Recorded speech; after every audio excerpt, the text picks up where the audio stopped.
Hello friends, मेरा नाम है विनीत राठौर और मैं एल इंजीनियरिंग कॉलेज में पढ़ता हूँ। और आज हम पढ़ेंगे क्या, टेक्स्ट बुक्स के क्वेश्चन 26 टू 29। तो चलिए, चैप्टर का नाम क्या है, घनमूल। सब्जेक्ट है गणित और क्लास है 8। तो चलिए शुरू करते हैं, और स्पेशली उन बच्चों के लिए जो कि यूपी बोर्ड के अंदर पढ़ते हैं। चलिए, प्रश्न 26 है कि 32 में किस लघुत्तम पूर्ण संख्या से गुणा करें कि गुणाफल पूर्ण घन हो जाए, यानी कि उसमें कितना गुणा करें तो वो परफेक्ट क्यूब आ जाए या फिर क्यूब बन जाए। तो क्या करेंगे हम, 32 का पहले हम एलसीएम निकालें क्या होता है। तो यहाँ पे एलसीएम मैंने निकाला हुआ है, जो कि होता है 2 इंटू 2 इंटू 2 इंटू 2। ठीक है, 2 to 4, 4 to 18, 8 to 16, 16 to 32। Square में याद है हमने क्या किया था, टू टू का पेयर बनाया था, और जो बचा था उसको हम गुणा करेंगे तो एक परफेक्ट हम निकाल सकते थे। यहाँ पे क्या है, क्यूब है, तो हम 3 दिन का पेयर बनाएंगे, यहाँ पे 3 और यहाँ पे बचे 2 इंटू 2। तो हम इसका गुणा करेंगे तो एक परफेक्ट क्यूब बनेगा, यानी 2 इंटू 2 4 होता है। 2 इंटू 2 4 होता है, तो ये जो बचा है हम इसका गुणा करेंगे तो हमको एक परफेक्ट क्यूब हमको मिल जाएगा। जैसे कि एक 2 बचा, मैं लिख के बताता हूँ। जैसे कि ये 2 कितना 5 टाइम्स है, तो हम इसको क्या लिख सकते हैं, 2 क्यूब इंटू 2, 2 पावर 2। ठीक है, तो 2 क्यूब, एक 2 बाहर आ जाएगा। ठीक है, और हमारा आंसर कि 2 को हम गुणाफल करेंगे तो हमारा पूरा एक पूर्ण संख्या से गुणा करें कि गुणाफल पूर्ण घन आ जाए, तो हमारा आ जाएगा। ठीक है, चलिए आगे बढ़ते हैं। अब यहाँ पे भी जैसे कि स्क्वायर में बताया था, यहाँ पे भी क्यूब में वैसे ही होगा, बस थोड़ा एक स्टेप 2 स्टेप बढ़ जाएगा। जैसे निम्नलिखित में से कौन सी संख्याएं पूर्ण घन हैं। पहला है 432, दूसरा है 729, तीसरा है 13 8 2 4, चौथा है 428 75, फिफ्थ है 4608, सिक्स्थ है 1125, सेवन्थ है 10976 और एट्थ है 5832। अब कुछ मैं यहाँ पे आपको करके बताऊंगा, कुछ आपको खुद करना है, मैं हिंट नहीं दूंगा क्योंकि आपको पता चल जाएगा कि कौन सा निकालना है और किसका क्या आएगा। वो आप कैलकुलेट भी कर सकते हो कैलकुलेटर से। मैं आपको यहाँ पे 3 से 4 करके बताऊंगा, बाकी वो आपको होमवर्क है, पूरा होमवर्क है बिना हिंट के। अभी तक मैं हिंट देता था, ये बिना हिंट वाले। ठीक, पहला देखते हैं 432। अब इसका हम जैसे उसमें एलसीएम निकाले थे वैसे निकालते हैं। देख रहे 2 से मल्टीप्लाई होता है कि नहीं, हाँ 216 लिखा हुआ है। फिर अगेन देखते हैं, हाँ 108, फिर अगेन होता है 554 से, फिर अगेन होता है 27 से, फिर अभी आगे नहीं होगा। तो 3 से देखते हैं, हाँ 3 से होता है 3 9 जा, फिर 9 होता है 3 3 से, और 3 अपने आप से डिवाइड होता है। तो हम लिखेंगे 2 इंटू 2, अभी लिखा 2 into 2 into 2 into 2 into 3 into 3 तो यहाँ पे एक 2 का क्यूब में पेयर बन रहा है और 3 का क्यूब में पेयर बन रहा है, तो बचा यहाँ पे एक 2। तो सामने गुण खंडों के 3 3 के समूह त्रिकरण बनाने पर 2 इंटू 2 बच जाते हैं। ठीक है, यहाँ पे देखो 2 कितनी बार है, 1 2 3 4, तो एक बार बच गया। अतः 432 एक पूर्ण घन संख्या नहीं है, क्योंकि यहाँ पे 2 एक सिंगल बच गया। अगर यहाँ पे ये बच्चा नहीं होता तो हम कह सकते थे कि ये परफेक्ट क्यूब है, यानी घनमूल है। अब देखते हैं 7 टू 9, देखते हैं। आपको पता चल जाना चाहिए 7 टू 9 एक परफेक्ट क्यूब है, क्योंकि ये किसका क्यूब है, 9 का। क्योंकि वो मैंने पहले ही बोला था 1 टू 9 अगर आपको क्यूब याद होंगे तो आप झट से आंसर निकाल सकते हो, या फिर 99% तो आपके सॉल्व हो जाएंगे अगर 1 टू 9 के बीच में क्यूब आया। नहीं तो ये 90% से ज़्यादा आपके दूसरे क्यूब में भी सॉल्व करने में हेल्प करेंगे। ठीक है, तो देखते हैं आप 79 को 2 से डिवाइड करेंगे तो नहीं आएगा, 3 से करेंगे, हाँ 243, फिर अगेन 3 से 81, अगेन 3 से 27, अगेन 3 से 9, अगेन 3 से 3, अगेन 3 से 1। तो यहाँ पे देख रहे हैं 3 6 टाइम आ रहा है, तो एक 3 का क्यूब में पेयर बन गया, दूसरा 3 का क्यूब में पेयर गया बन गया। यहाँ पे कोई भी नंबर बचा नहीं, इसका मतलब है ये एक परफेक्ट क्यूब है, यानी कि 7 टू 9 एक पूर्ण घन संख्या है। ठीक है, चलो आगे बढ़ते हैं।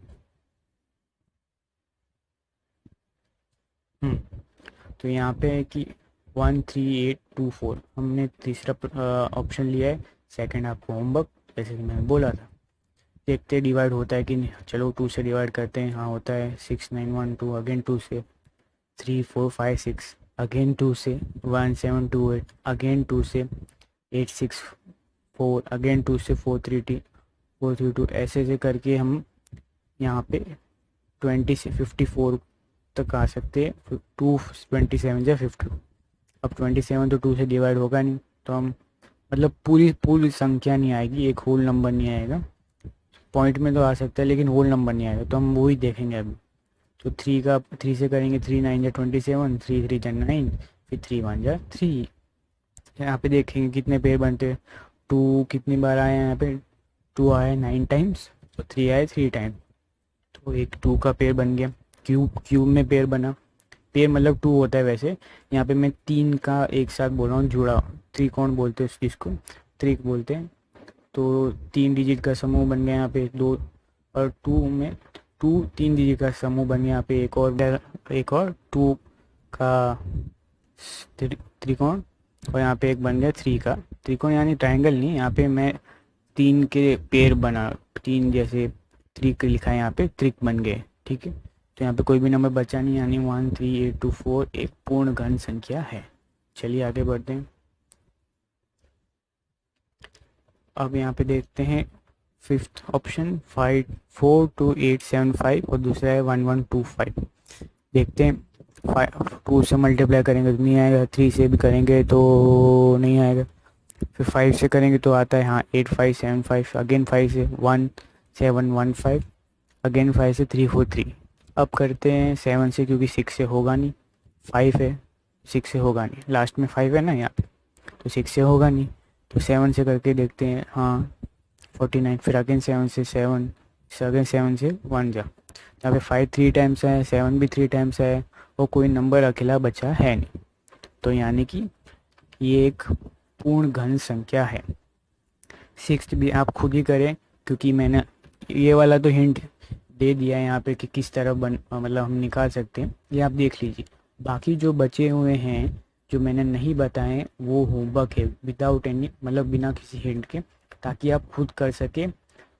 ठीक है, चलिए आगे बढ़ते हैं। अब लिखा है 28 क्वेश्चन। प्रश्न 28 क्या है। निम्नलिखित संख्याओं का घनमूल ज्ञात कीजिए, यानी कि हमको निकालना है इसका क्यूब रूट। ठीक है, 2744 का 74 ऐसे ऐसे करके -17576। ठीक है, अब लिखते हैं, देखते हैं पहले 2 क्वेश्चन। 2744, इसमें क्या करेंगे, उसमें जैसे लास्ट क्वेश्चन में किया वैसे ही करेंगे। तो हमको, क्योंकि ये सब लगभग मेरे हिसाब से परफेक्ट क्यूब भी होंगे, तो हमको किस लिए क्यूब निकालने को बोला है, क्यूब रूट निकालने को बोला, जो कि है घनमूल। ठीक है, 274 का निकालेंगे तो क्या डिवाइड करेंगे, 2 से करके देखेंगे 1372, अगेन 2 से 686, अगेन 2 से 686 हो गया, अगेन 2 से 343। अब ना 3 से होगा, ना 4 से होगा, और ना 5 से होगा, ना 6 से होगा। अब डायरेक्ट 7 से होगा, तो 7 से करके देखते 49, 7 7 जा 49 आएगा, 7 1 जा 7। तो देख रहे हैं यहाँ पे 2 3 बार आया है और 7 भी 3 बार आया है। ठीक है, तो जो 3 जैसे स्क्वायर में अगर 2 2 बार आता तो हम इसको एक बार लिखते। ठीक है, स्क्वायर मतलब स्क्वायर रूट के बाद हम उसको एक बार लिखते। क्यूब रूट है तो हम क्यूब रूट में ऐसा आएगा 2 का क्यूब, क्योंकि 2 3 बार आया, और 7 का क्यूब, और 7 3 बार आया। तो जब ये बाहर निकलेगा क्यूब रूट से, तो हम इसको लिखेंगे 2 × 7, यानी इक्वल्स टू 14। तो 14 आपका आंसर आ गया। अब देखते हैं 74088, इसका थोड़ा लंबा है, देखते हैं। 2 से डिवाइड करते हैं, हाँ होता है 37044, अगेन 2 से 18522, अगेन 2 से 9261। अभी 2 से नहीं होगा, 3 से करते हैं। हाँ 3087, अगेन 3 से 1029, अगेन 3 से 343। अब 7 से होगा, क्योंकि 5 से भी नहीं हो रहा, ये 6 से भी नहीं हो रहा। 5 से कैसे डिवाइड नहीं होगा, क्योंकि यहाँ पे 0 नहीं है और ना ही 5 है, तो हम डायरेक्ट पता चल सकता है कि ये 5 से डिवाइजेबल होगा कि नहीं। ठीक है, देखते हैं 749 या 343 होता है, हाँ 7 7 या 14 है और 7 1 या 7। देखो यहाँ पे 2 3 बार आया है, 3 3 बार आया है और 7 3 बार, यानी 2 एक बार लिखेंगे, 3 एक बार लिखेंगे और 7 एक बार लिखेंगे, और इन तीनों को मल्टीप्लाई कर देंगे, हम गुणा कर देंगे। तो आएगा क्या हमारा 2 × 3 × 7, 2 3 या 6, 6 7 या 42। उत्तर आ गया आपका 42। बस आगे बढ़ते हैं। यहाँ पे 6th क्वेश्चन लिया है, क्या है 6 और 7 दोनों लिया है, 8 लिया है, सॉरी 6 और 8। देखते हैं 10648 का, तो 2 से डिवाइड करेंगे, 5324 अगेन 2 से, 2662 अगेन 2 से करेंगे, नहीं होगा, 3 से भी नहीं होगा, 4 से भी नहीं होगा, 5 से भी, ऐसे से 10 तक इसमें नहीं डिविजिबल होगा, डायरेक्ट 11 से होगा। तो 11 से कैसे करेंगे, 1331 को कैसे डिवाइड करेंगे, 1 to 1, क्योंकि 11 का स्क्वायर 1 to 1 होता है और 1 to 1 इंटू 11 1331 होता है। अल्टीमेटली मतलब डायरेक्ट बोलो तो 11 का क्यूब हम निकाल सकते हैं कि 1331 है, मैंने आपको पहले वीडियो में बताया था। ठीक है, तो देखते हैं 2 यहाँ पे 3 बार आया है और 11 भी यहाँ पे 3 बार आया है, तो यानी 2 को एक बार लिखेंगे, 11 को एक बार लिखेंगे, तो आपको क्या आ जाएगा 11 × 2 × 22। तो ये 22 का क्यूब, इसका क्यूब रूट 22 है, घनमूल 22। अब देखते हैं क्या लिखा है यहाँ पे। अतः अगर ये माइनस है, अंदर माइनस है, तो 10648, तो माइनस बाहर आ जाएगा, तो माइनस बाहर आ गया, अंदर तो 22 ही है, तो -22 इसका आंसर आ जाएगा। अगर ये प्लस है, आगे माइनस नहीं लिखा है या अंदर माइनस नहीं है, जैसे कि √-10648 नहीं दिया है, ये दिया हुआ है डायरेक्ट, तो 22 आएगा। अगर अंदर माइनस दिया है तो -22 आएगा। अब देखते हैं 17576 का, ठीक है, 2 से डिवाइड करेंगे हम, 8788 आता है, अगेन 2 से करेंगे 4394, अगेन 2 से 2197। अब देखते हैं 12 तक तो कोई इसका डिविजिबल नहीं है, डायरेक्ट 13 से डिवाइड करेंगे 169, फिर अगेन 13 से 13 और अगेन 13 1 या 13। देख रहे हैं यहाँ पे 2 3 बार आया है और 13 3 बार, 2 को एक बार लेंगे, 13 को एक बार लेंगे, तो 2 13 जा आधा 26, तो इसका आंसर 26। अगर माइनस होता क्यूब रूट के अंदर जैसे यहाँ पे दिखा है, तो ये -26 आंसर आता। ठीक है, आपको समझ आ गया होगा। आप ध्यान से वीडियो पॉज करके वापस देखिए ताकि अच्छे से समझ आए। प्रश्न 20, हाँ तो प्रश्न 29 क्या है यहाँ पे, 2096 में किस छोटी से छोटी संख्या का भाग दें कि भाग्य फल पूर्ण घन बन जाए, मतलब कि आंसर हमारा परफेक्ट क्यूब में आ जाए। ठीक है, तो हम इसका क्या निकालते थे पहले में, स्क्वायर में भी एलसीएम, तो एलसीएम निकालेंगे, 2 से डिवाइड करेंगे 1048, फिर अगेन 2 से 524, फिर अगेन 2 से 262, फिर अगेन 2 से होता है हाँ 131, फिर डायरेक्ट 131, तो अपने खुद से डिवाइड होगा तो 131 बन जाए। तो अब देखते हैं कि 3 का पेयर बन रहा है कि नहीं।